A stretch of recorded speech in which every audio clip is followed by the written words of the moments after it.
Cinema తీస్తున్నప్పుడు చిత్రీకరణలో తాము ఎదురు చూసిన ఎఫెక్ట్ మేరకు తారలు నటించకపోయినా తమను ఇబ్బందికి గురి చేసిన కొందరు దర్శక నిర్మాతలు తమకు ఉన్న చనువు కొద్దీ వాళ్ళని గట్టిగా మందలించడం తరచుగా జరుగుతూ ఉంటుంది.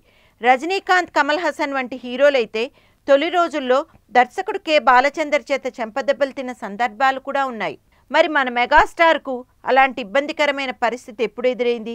2 సార్లు ప్రముఖ నిర్మాత క్రాంతి కుమార్ చేత చివాట్లు తినడం ఓ స్వీట్ మెమరీ అంటారు చిరంజీవి. ఒకసారి ప్రాణం ఖరీద్ షూటింగ్లో ఏం జరిగిందంటే, ఓ రొమాంటిక్ సాంగ్ను హీరో హీరోయిన్లైన రేష్మారాయ్ చిరంజీవిపై చిత్రీకరిస్తున్నారు. ఓ సందర్భంలో ఇద్దరినీ కౌగిలించుకోమన్నారు. అలాంటి ఘటాల్లో నటించిన ఇద్దరికీ కొత్తే. ఒకరు వాటేసుకుంటే మరొకరు ఫాలో అవుదామని ఇద్దరు లోపలే అనుకుంటున్నారు. కానీ టేక్లో ఎవరూ చొరవ చూపించడం లేదు. అక్కడ టైం వృధా అవుతోందని నిర్మాత క్రాంతి కుమార్ చిట్టపట్లాడుతున్నారు. మళ్ళీ టేక్ తీస్తున్నారు. కెమెరా రన్ అవుతోంది. ఇద్దరిలోనూ కదలిక లేదు. దాంతో క్రాంతి కుమార్ గారు కోపంగా వాటేసుకోండి అని గట్టిగా అరిచారు. అంతే, ఇద్దరు ఒకళ్ళనొకళ్ళు అతుక్కుపోయారు. కట్ అన్నా కూడా ఓ 10 నిమిషాల పాటు అలాగే ఉండిపోయారట. రెండోసారి ఈ అక్షంతల కార్యక్రమం న్యాయం కావలి షూటింగ్లో జరిగింది.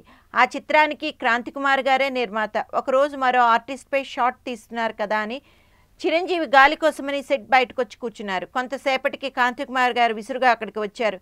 మీకోసం మనుషులు వచ్చి పిలవాలా? సెట్లో ఉంటే ఇబ్బందిగా ఉందా? ఉంటే చెప్పండి, పేకప్ చేద్దాం అని రెచ్చిపోయారట.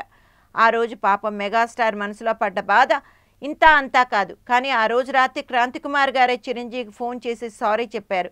ఎవరి మీద ఉన్న కోపం దగ్గరవాడివి కదా నీ మీద చూపించానని అన్నారట. అంతే, తిట్టడం ప్రేమకు నిదర్శనం, సారీ చెప్పడం ఆయన సంస్కారానికి తార్కాణం అంటారు చిరంజీవి. ఇలాంటి ఘట్టాలన్నింటినీ పాజిటివ్గా తీసుకుంటేనే మనం లక్ష్యాలను సాధించగలుగుతాం అనేది మెగాస్టార్ ధోరణి.